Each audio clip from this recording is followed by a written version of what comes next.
जिस घर में हनुमान चालीसा का पाठ होता है वहां जादू टोना टोटका नहीं लगता, प्रभावी नहीं होता।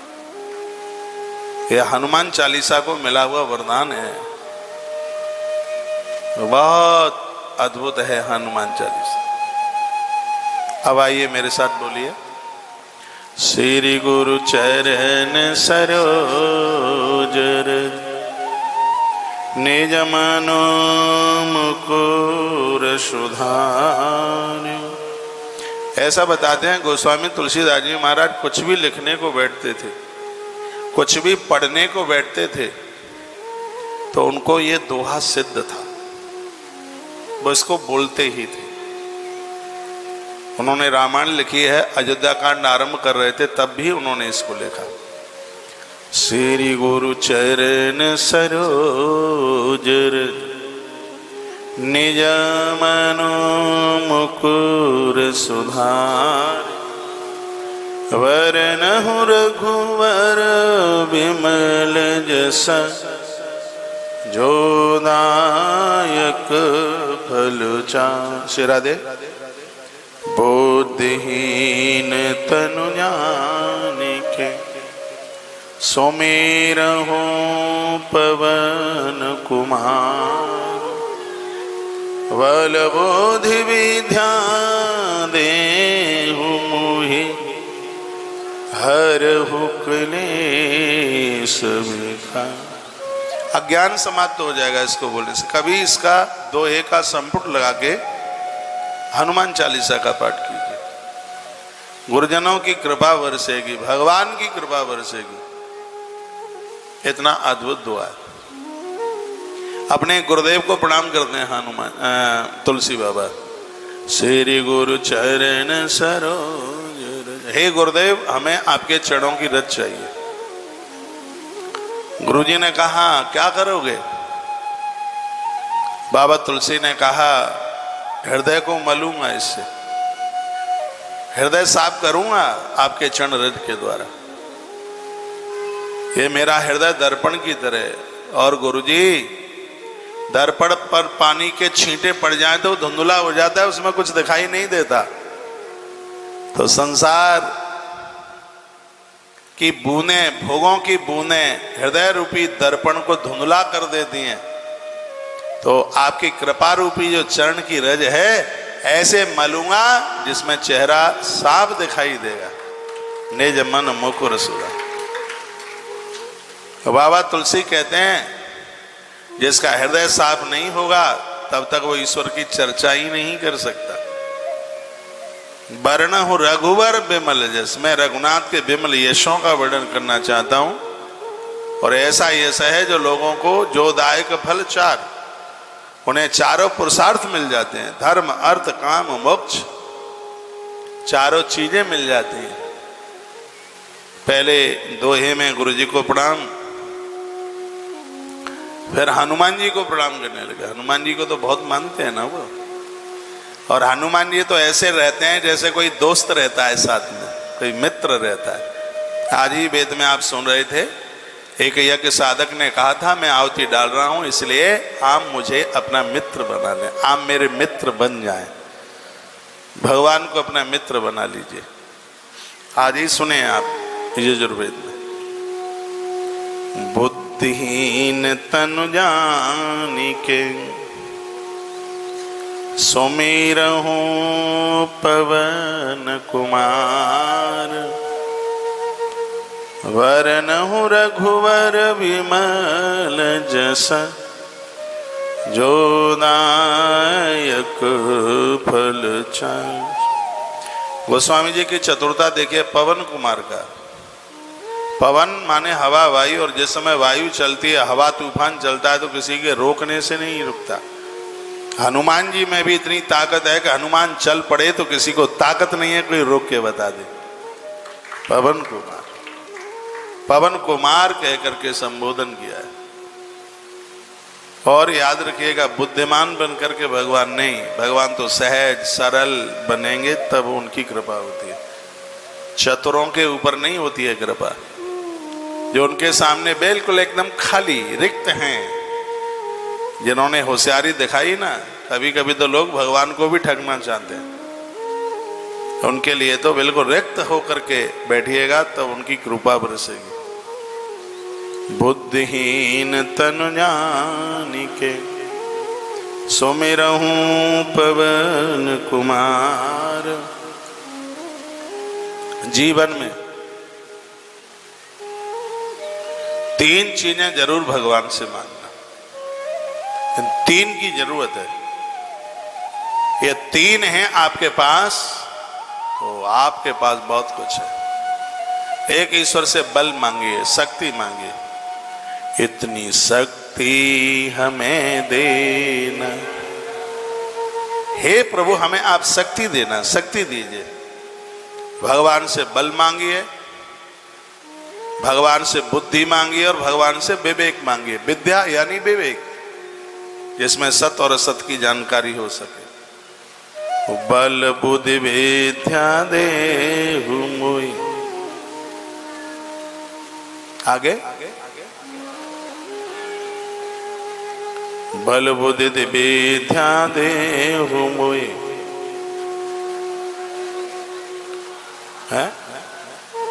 हरहु कलेश विकार। भगवान हमारे विकारों का अपहरण कर लो। जो घर में झगड़े होते हैं, घर में कलह होता है, प्रभु उसको आप समाप्त कर दीजिए। दुर्गुणों की लंका को जलाने का काम हनुमान ने किया।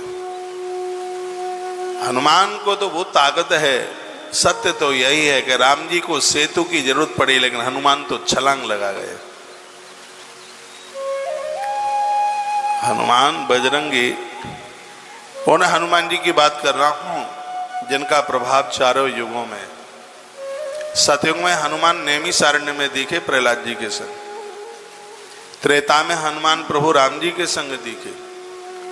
द्वापर में हनुमान अर्जुन की ध्वजा के ऊपर बैठे दिखाई दिए और कलयुग में हनुमान तुलसी बाबा के सन्मुख दिखाई दिए। ऐसे बजरंगी हैं जिनका प्रभाव चारों युगों में। और वो लोग बड़े बड़भागी हैं जिनकी श्रद्धा, जिनकी आस्था बजरंगी के प्रति। लोग कहते हैं माताएं हनुमान जी को नहीं छू सकती। मातृ शक्ति का बड़ा आदर हनुमान जी ने किया। वो सुरसा को मिलते हैं तब देखिए माँ कह के पुकारा। जब वो सुरसा उनको खाने को तैयार हुई ना, तो उस समय जो हनुमान जी ने जो बोला है, बस उसी के बोलने से वो सागर को पार कर गए। आस सदय गई सो हर्ष चले हनुमान, राम काज कर फिर में आवो, सीता की सुध प्रभुए सुनावो, तब तब बदन पैठियहु आई, सत्य कहु मोहि जान दे माई। मां कह करके उच्चारण हनुमान ने किया है। हनुमान ने तो हमेशा से मातृशक्ति का आदर किया, मान किया है। इसलिए स्त्री पुरुष बच्चे बूढ़े सबको बजरंगी हनुमंत लाल जी का आवाहन करना चाहिए। कलकाल का बड़ा सिद्ध देव है।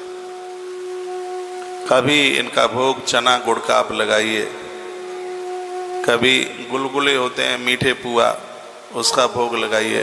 बूंदी बजरंगी को बड़ी प्रिय है, बहुत मीठा प्रिय है। फलों में हनुमान जी को केला बहुत प्रिय है।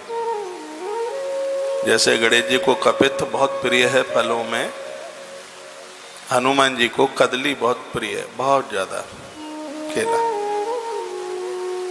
अब तो बहुत फल आने लगे हैं बाजार में,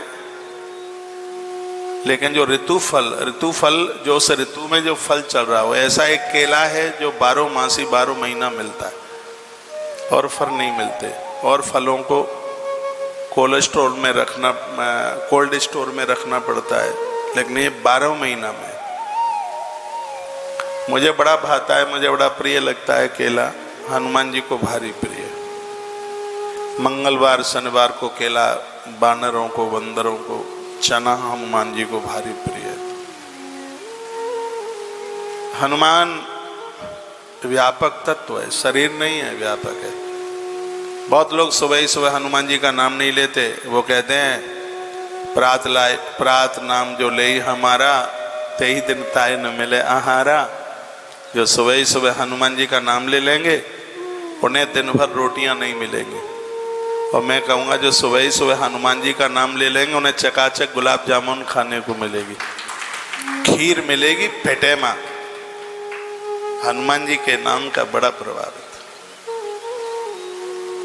दुनिया चले ना श्री राम के बिना, पूरी दुनिया राम के नाम का आह्वान करती है, लेकिन महावीर बिन बहु हनुमाना, प्रभु श्री राम जी हनुमान के नाम का आह्वान करते हैं। वो नित्य हनुमान का नाम जपते हैं। हनुमान जी ने निष्काम भाव से प्रभु राम जी की सेवा करी, निष्काम भाव से। तो वर्तमान समय में राम जी की पूजा से भी हनुमान जी की ज्यादा पूजा है। और यह प्रमाण मिलता है कि राम जी के मंदिर में हनुमान जी का होना जरूरी है, लेकिन हनुमान जी के मंदिर में राम जी का होना कोई जरूरी नहीं है। यह सेवा का प्रभाव है। एक चौपाई बोल लें, 40 चौपाई में से एक बोल लें। जय हनुमान ज्ञान गुण सागर, जय कपीस तिहु लोक उजागर। राम दूत अतुलित बल धामा,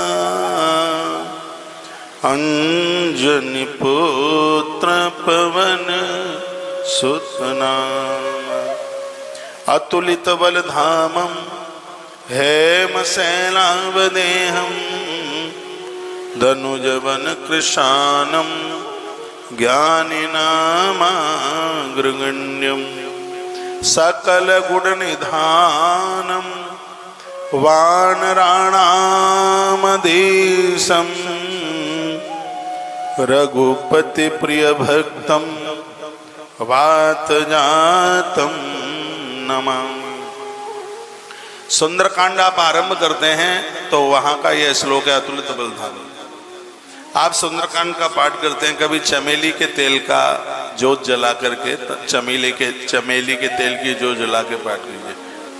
कार्य सिद्धि के लिए मुकदमा लगा हुआ है, झूठा केस लग गया है, किसी ने प्लॉट हड़प लिया है, पैसा बाजार में फंस गया है, आता नहीं है,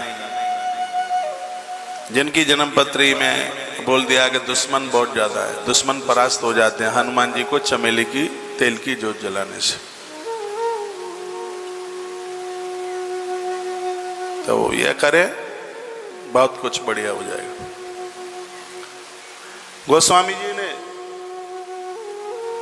सबसे पहले की जो चौपाई लिखी, हनुमान ज्ञाने नामा अग्रगण्यम, जो अतुलित बल धामम जो लिखा, आप सुंदरकांड का पाठ करते हो, कभी कोई जल्दी में है आप और पाठ करने से आप चूक रहे, जल्दी में आपको जाना है,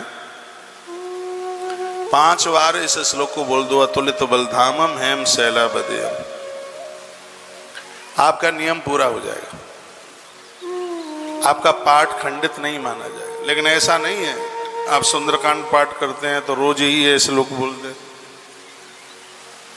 जब कभी अभाव है पाठ करने का तो यह श्लोक बोल करके आपका सुंदरकांड का नियम पूरा हो जाता है।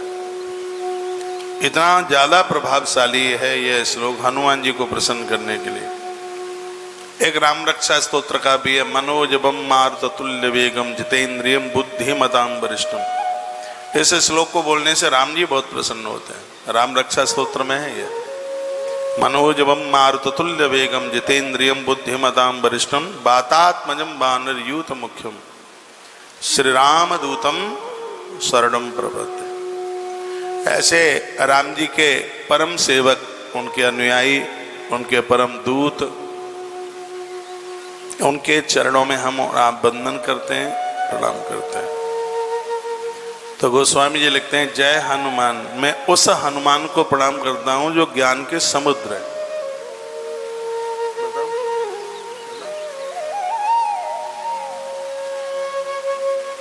जो ज्ञान के भंडार हैं, ज्ञान के सागर हैं, ज्ञान के समुद्र हैं। यदि ज्ञान लेना है, ज्ञान का अर्थ होता है अपने आप की जानकारी, ईश्वर से अपने आप को जोड़ देना। मैं क्या हूँ, मुझे क्या करना है, कहाँ से आया हूँ, कहाँ जाना है, इन सब चीज़ों की समझदारी हो जाए तो समझ लो ज्ञान स्फूर्त हो गया। तो हनुमान जी के चरणों में हम जुड़े, उन्हें वंदन प्रणाम करें तो हम अपने आप को पहचान लेंगे हम कौन हैं। जिनको हनुमान मिले हैं उन लोगों ने इस धरती पर बहुत कुछ पाया है, चाहे वो तुलसी हों, राम किंकर उपाध्याय हों, सुग्रीव जी हों और महात्मा विभीषण हो। जब हनुमान जी गए थे विभीषण के यहाँ तो विभीषण ने हनुमान जी को कहा कि मार बहुत पड़ती है यार, बहुत अपमान होता है, अब झेलता नहीं है। तो हनुमान जी ने कान में कहा था, संसार में जो मार खावे वो सीधे राम जी के चरणों में चले आवे। राम जी उनको कभी दुत्कारते नहीं है, गले लगा लेते हैं और पूरे धरती का मालिक बना देते हैं। वो हनुमान जी तो कान में कह के आ गए थे, सो मार खा के विभीषण सीधे राम जी के चरणों में गिर पड़े। राम जी ने कहा, बोलो लंकेश। समुद्र का जल मंगाया, माथे पर तिलक कर दिया। सुग्रीव के पेट में दर्द हुआ। सुग्रीव ने कहा, रावण मरा नहीं और आपने इसको लंकेश बना दिया। रावण नहीं मारा तो लंका कैसे दोगे, आपकी बात झूठी हो जाएगी। प्रभु राम जी ने कहा, अब तो हमने बोल ही दिया है, रावण नहीं मरा, लंका ना मिलेगी तो अयोध्या तो मिल जाएगी। भरत हमारा भाई, हम समझा लेंगे, लंका का अधिपति विभीषण को बना देंगे, चारों भाई इसकी सेवा करेंगे। राम के शब्द थे। हनुमान बड़े अद्भुत है। हनुमान जी के चरणों में सबकी श्रद्धा हो। जब बने तब एक पाठ उन्हें सुना दीजिए हनुमान जी को। मंगल को जन्मे मंगल करते पवन पुत्र हनुमान, मंगलवार को उनका प्राकट्य हुआ। धन्य है मांजनी, सूर्य देवता की वो भक्तानी है। हनुमान जी सूर्य नारायण का दिया गया वरदान है मांजनी के लिए। और सूर्यदेव जिसके ऊपर प्रसन्न हो जाएं उनके घर में तो हनुमान जैसी ही संतान चल के आती है। इसलिए सूर्यदेव को, जो हनुमान जी के गुरु जी हैं, हनुमान बड़े खुश होते हैं जो उनकी गुरु की बड़ाई करता है, प्रशंसा करता है, उनके गुरु को अर्घ देता है, जिससे हनुमान जी बहुत प्रसन्न होते हैं। इसलिए स्वामी विवेकानंद जी महाराज कहा करते थे, बढ़िया जीवन जीना चाहते हो तो ऐसे गुरु और चेला दोनों को स्वीकार कर लो। पानी से वो खुश हो जाएगा और वाणी से ये खुश हो जाएगा। वो कहते थे, पूज्य स्वामी विवेकानंद जी महाराज जी कहते थे, गुरु को चाहिए पानी और चेले को चाहिए वाणी। तो उसको एक लोटा पानी पिला दो, इसको एक हनुमान चालीसा सुना दो, काम पटई फट बनेगा, वो बोलते थे। तो ऐसे हनुमान जी जो ज्ञान के भंडार हैं, जिनके बच्चे भुलक्कड़ हैं, खूब पढ़ते हैं, सब भूल भाल जाते हैं, तो ये आप करें, हनुमान जी के विग्रह का सिंदूर भ्रकुटी के मध्य में लगा हुआ होता है, बुद्धि के कपाट के ताले खुल जाते हैं। हनुमान जी के विग्रह पर लगा हुआ सिंदूर माथे पर यहां लगा करके कौन सी भी किताब पढ़िए ना कंठस्थ हो जाए तो छाती ठोक के कहता हूं, हनुमान जी की कृपा। मैंने अपने विद्यार्थी काल में बहुत देखा है। मेरी पढ़ाई राजस्थान की है ज़्यादा, क्योंकि जहाँ का मेरा जन्म है वहाँ से राजस्थान इतना दूर है जितनी दूर मेरे पास से आप बैठे हैं। आप तो और ज़्यादा दूर होंगे, वो तो इतना भी दूर नहीं है, बीच में एक मेड़ है बस। ये ऐसे एक प्रदेश है, एक ऐसे प्रदेश, 3 प्रदेश जुड़े हुए हैं, उत्तर प्रदेश, मध्य प्रदेश और राजस्थान। दूरी इतनी है, एक उत्तर प्रदेश है, एक राजस्थान, एक मध्य प्रदेश है। एक प्रदेश में हम जन्मे, एक प्रदेश का पानी पिया है और एक प्रदेश की रोटियां खाई हैं। एक प्रदेश की पढ़ाई है, तो राजस्थान की पढ़ाई को इस देश में अच्छी पढ़ाई मानते हैं, बढ़िया पढ़ाई मानते हैं। अब में कोई बैठे हो राजस्थान के, मुझे बहुत कविताएं याद हैं उस समय जो मैंने अपने स्कूल में पढ़ी थी। 6th में थी, एक कविता थी, आपने पढ़ी हो, अब पता नहीं पाठ्यक्रम में है कि नहीं, बचपन की याद। मेरा बचपन, हाँ बचपन की याद। चिंता रहित खेलना खाना, वह फिरना निर्भय स्वच्छंद। कैसे भूला जा सकता है बचपन का अतुलित आनंद। ऊंच नीच का ज्ञान नहीं था, छुआछूत किसने जानी। पड़ी हुई थी अटा झोंपड़ी और चीतड़ों में रानी। रोना और मचल जाना भी क्या आनंद दिखाते थे। बड़े बड़े मोती से आंसू जयमाला पहनाते थे। आप में यदि कोई भूखे बैठे हों तो भोजन ले लें, रसोई बंद होगी, जाके प्रसाद ले लें, भोजन ले लें, फिर आके बैठ जाएं। दादा ने, फिर ये मत कहना कि महाराज के आश्रम में भूखे सो गए, आजकल थोड़ा नियम ज्यादा चल रहा है। दादा ने चंदा दिखलाया, देखो कितने होशियार हैं वो लोग, चले गए ना, बढ़िया है, बढ़िया बढ़िया, और भी चले जाओ। दादा ने चंदा दिखलाया, नेत्र नीर द्रुति दमक उठे। धुली हुई मुस्कान देख कर सबके चेहरे चमक उठे। एक बात बोलूं मैं आपको, मेरा मन कर रहा है, बिना बोले मैं नहीं रह पा रहा। वो समय इतना जल्दी आने वाला है जब संध्या काल में ऐसे प्रवचन चलेगा तो तुलसी तपोवन मठ में मेरे सामने 5000 लोग बैठे होंगे, तो यहाँ वृंदावन में आनंद ले रहे होंगे। इतना बड़ा आश्रम बन रहा है, इतना बड़ा आश्रम है जिसमें एक ही बार में इस आश्रम में 5000 लोगों की व्यवस्था है रुकने की। एक साथ में 5000 यहाँ रुक जाएंगे, 2000 गौशाला में रुक जाएंगे, और 1000 और वहाँ और भी काफी निर्माण हो रहे हैं। तो यहाँ वृंदावन का एक बहुत बड़ा स्थान होगा कि 5 से 10,000 लोग भी आएंगे तो हमें कहीं किसी के होटल का ताला खुलवाने की जरूरत नहीं पड़ेगी, सब समाहित हो जाए। आने वाले समय में वृंदावन तो इतना महंगा हो जाएगा, इतना डेवलपमेंट इसका हो रहा है कि रहने को जगह ही नहीं मिलेगी कहीं। हम तो दूरदर्शी लोग हैं, आगे की बहुत ज़्यादा सोच लेते हैं, इसलिए बड़ी जोर से अभी मैं सब घूम घाम के आया हूँ, सब देख के आज इंजीनियर लोगों के पास बैठा हुआ था। तो अभी आप बैठे हैं, आपको देख करके इतना बढ़िया लग रहा है कि रात्रि में 10 बजे आप सब बैठे हैं, कितना अच्छा लग रहा है। ये हॉल अभी बना है, गौ माता की कृपा से नया सा ही है। तो अभी कोरोना काल में तो हम वहीं बैठे रहे जिस बगीचे में आप बैठे हैं, जिस हॉल, ये हॉल बड़ा सिद्ध हो गया है।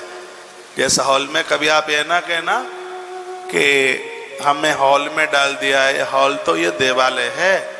ऐसा हॉल में मैंने एक 27 दिन का अनुष्ठान किया अन्नपूर्णा माँ का। जिस समय इसकी पहली छत पड़ी थी, इसमें धूल उड़ रही थी, जहाँ मेरे महाराज जी की तस्वीर लगी है उसी के नीचे हमने इसमें अनुष्ठान किया है। और इस आश्रम में कभी भी रोटियों की कमी नहीं आएगी, क्योंकि इस आश्रम में एंट्री करने से पहले मां अन्नपूर्णा का अनुष्ठान हुआ है इसमें। और आप ऐसी जगह आप रुके हैं जिस हॉल में एक ही जगह पर 250 से ज्यादा दिन कथा हुई है, एक ही जगह पर। फिर थोड़ा बाहर वो बगीचा है, वहां इस पूरे आश्रम में 501 दिन तक कहीं बाहर जाना नहीं हुआ। इसी आश्रम में 501 दिन कथा चली है। तो स्थान तो बड़ा सिद्ध हो गया है, ये बड़ा पावन हो गया है, बड़ा पवित्र हो गया है। हाँ, तो मैं निवेदन कर रहा था कि राजस्थान की मेरी पढ़ाई है, और जैसे ही दोपहर में छुट्टी होती थी तो घर से टिफिन लेकर के जाते थे, पराठा और वो लंबी वाली मिर्च नींबू का अचार, वो इतना खाने में अच्छा लगता है। दोपहर को छुट्टी होती थी 12-1 बजे, अब ध्यान नहीं है 12 बजे होती कि 1 बजे, घंटी टन टन बोलती, इतनी खुशी होती थी कि छुट्टी होने वाली है, अब डिब्बे की बारी है। तो वही हनुमान जी के मंदिर के पीछे एक नीम का पेड़ होता था, उसके नीचे बैठ करके भोजन करते। मैंने बड़ा अनुभव करके देखा, हम पुजारी जी को कहते कि थोड़ा सा सिंदूर दे दीजिए। ये मैं बड़े अपने अनुभव की बात बता रहा हूँ। और हनुमान जी के चरण का सिंदूर माथे पर जब लगाया है, हमारे टीचर्स जो लोग बोलते थे, सच में उनसे आगे आगे हम बोलते।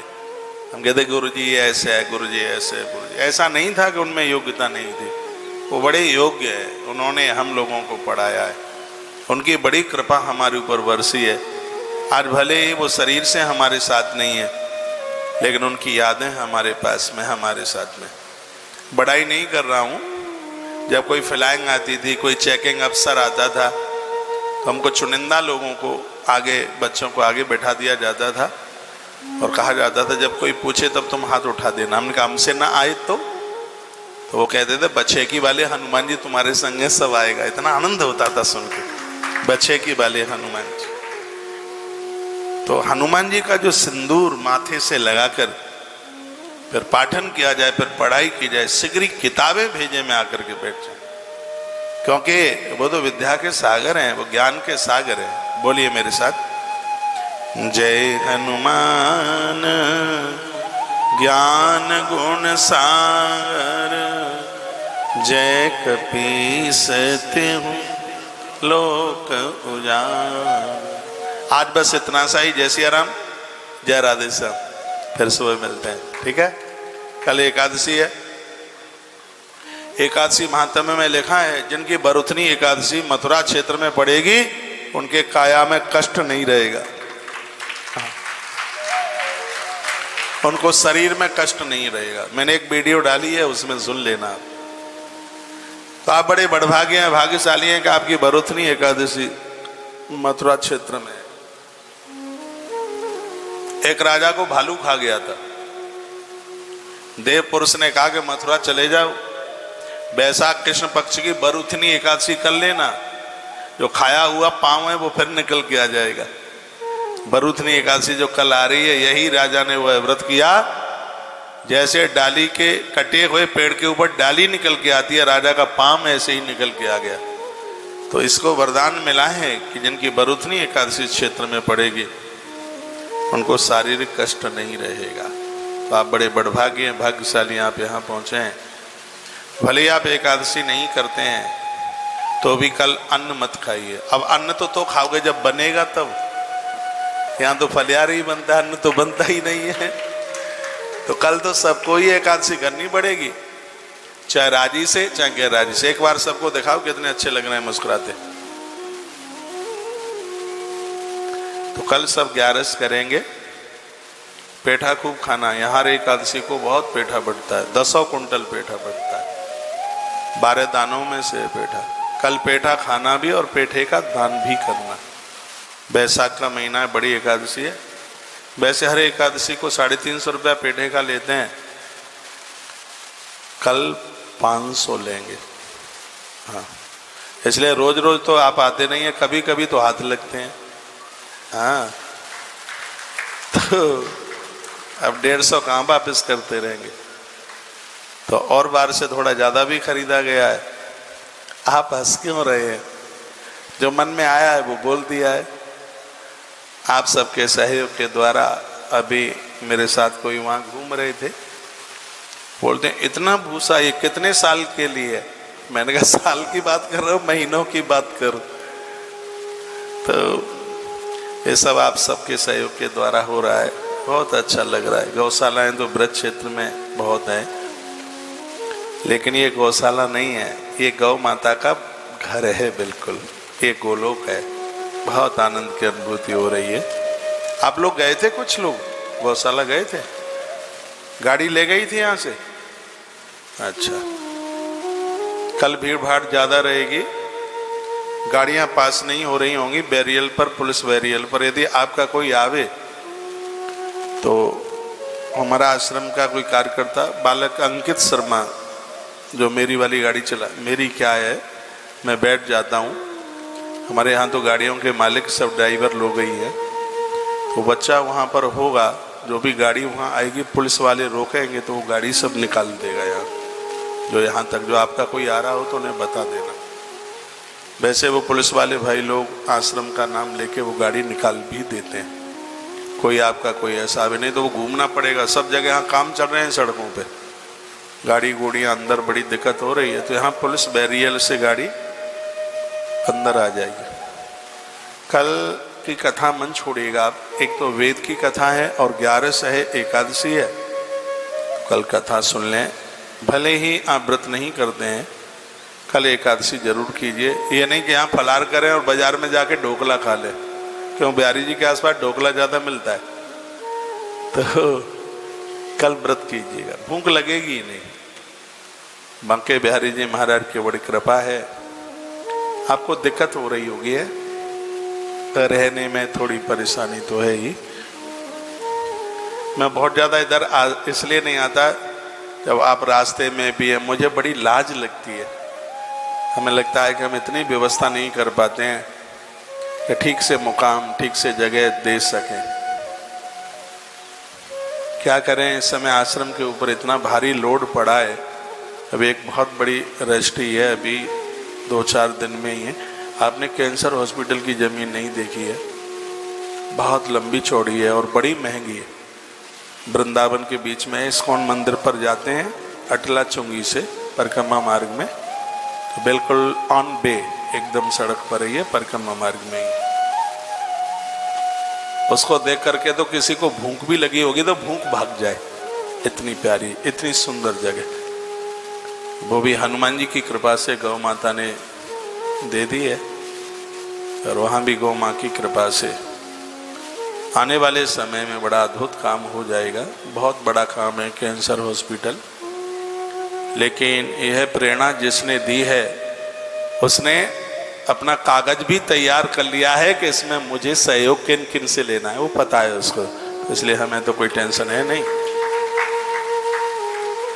कल एकादशी है, जो आज ही आए हैं कल सहयोग जरूर कीजिएगा। जिन्होंने पहले भी किया है, भले ही आप इतना करें, कल भी करना, क्योंकि बैसाख मास में किए गए सहयोग में 3 तिथियां बड़ी अद्भुत हैं। 3, एक चतुर्दशी, हाँ, और एक द्वादशी। तो एक तो ये आगे 11 आ रही है, बहुत बड़ी महिमा है उसकी, मोहिनी एकादशी आ रही है। एक अक्खा तीज आ रही है, उसकी भारी महिमा है, वैशाख महात्म्य में लिखा है। और ये बरूथनी एकादशी, जो बने सो करना, रसीद लेना। खूब दवाइयाँ आज वितरित हुई हैं, और कल यहाँ से संतान नारियल भी मिलने ही वाला है, जिन बहनों को भाइयों को जरूरत होगी। ठीक है, जय श्री कृष्णा, राम राम, शुभ रात्रि। सोते हैं फिर सुबह जगते हैं, फिर मिलते हैं सुबह बिफोर 7 o'clock, 7 बजे से पहले पहले पहुँचिए, और 8 बजे तक 1-1.25 घंटे का कार्यक्रम सुबह भी होता, बहुत आनंद होता। अभी मैं 20 मिनट के लिए आया था, फिर भी मुझे 1 घंटे से ज़्यादा हो गया है। राधे राधे। कीर्तन करना। जितने भी भक्त लोग मुझे सुन पा रहे हैं, तुलसी मंजरी YouTube चैनल पर आप अपने मोबाइल से इसको आगे जरूर भेजिएगा। बहन स्मिता तिवारी, बहुत आनंद आया हनुमान चालीसा में। हाँ, थोड़ा थोड़ा रोज बोल लिया करेंगे। जो भी मैसेज भेज रहे हैं, मेरा टेक्स्ट मैसेज चालू है और व्हाट्सएप बंद है, तो आप टेक्स्ट मैसेज में कोई ये ना कहे कि जानबूझ के हमारे मैसेज नहीं पढ़े गए। मेरा मोबाइल का व्हाट्सएप बंद पड़ा हुआ है, चालू कर भाई। अब आप सब सो जाएंगे, अब इस समय उधर मुझे कोई भी मिलने को नहीं आएंगे, प्लीज प्रार्थना है, ठीक है। अभी मैं आप सबको मिल लिया हूँ। राधे राधे।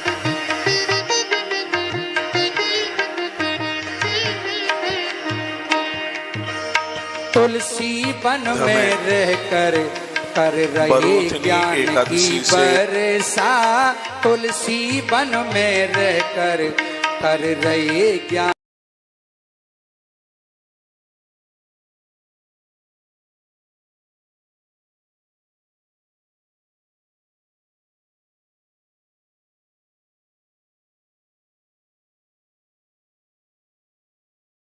से छुपे पुराणों कैसे कैसे छुपे पुराणों के बतलाओ राज, काम हम सबकी आए कथा नित नई सुनाए, काम हम सबकी आए कथा नित नई सुनाए।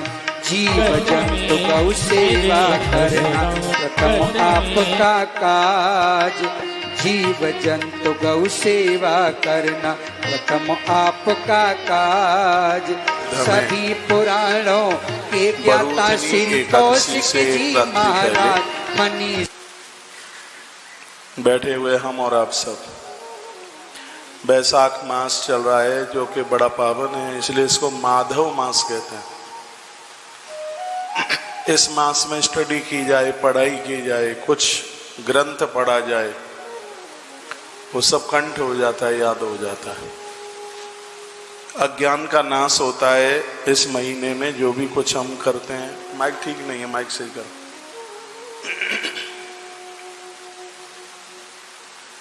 ये मेरी तरफ कर, समझ में नहीं आ रहा। ये सिरा दे,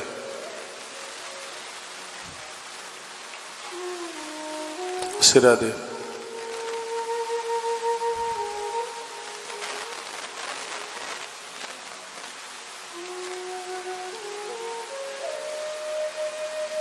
तो बोला तू तो आजा।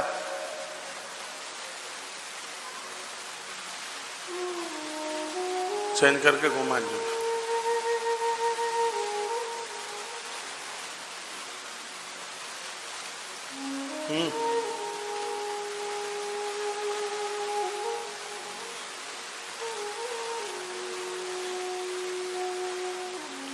परिसर में बैठे हुए आप सभी भक्तजन,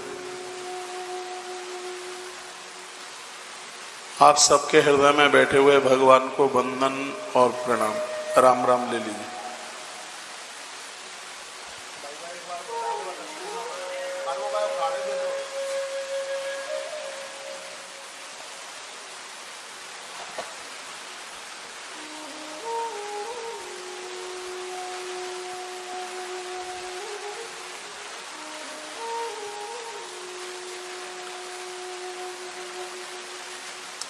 ये हनुमान चालीसा पे थोड़ी चर्चा कर लेते हैं।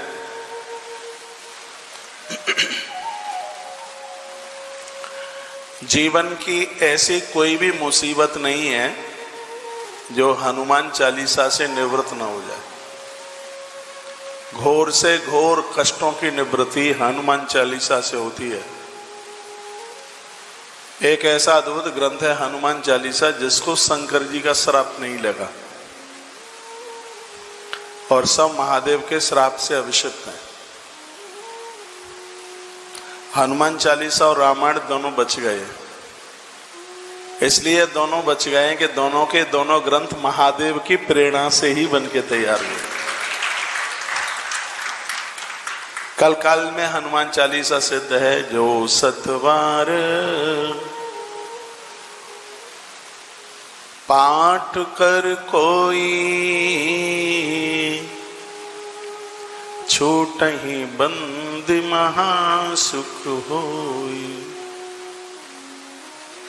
आजकल तो बहुत कहा जा रहा है कि इसको ये बोल दो, यह है सतवार पाठ कर कोई, छूटे बंद महासुख होई। लेकिन जो तुलसी ने लिखा है हम वही मानेंगे, उसमें कोई भी किंतु नहीं, उसमें कोई भी परंतु नहीं।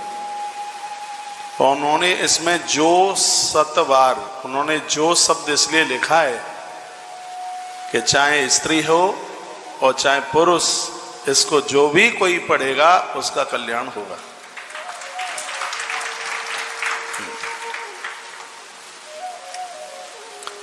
हनुमान चालीसा जेल में लिखा गया।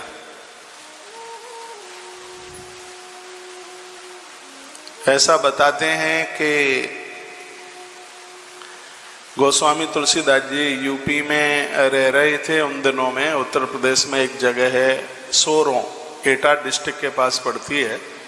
वहाँ के यदि आप में बीच में कोई बैठे हों तो जानते होंगे, एटा से आगे है कासगंज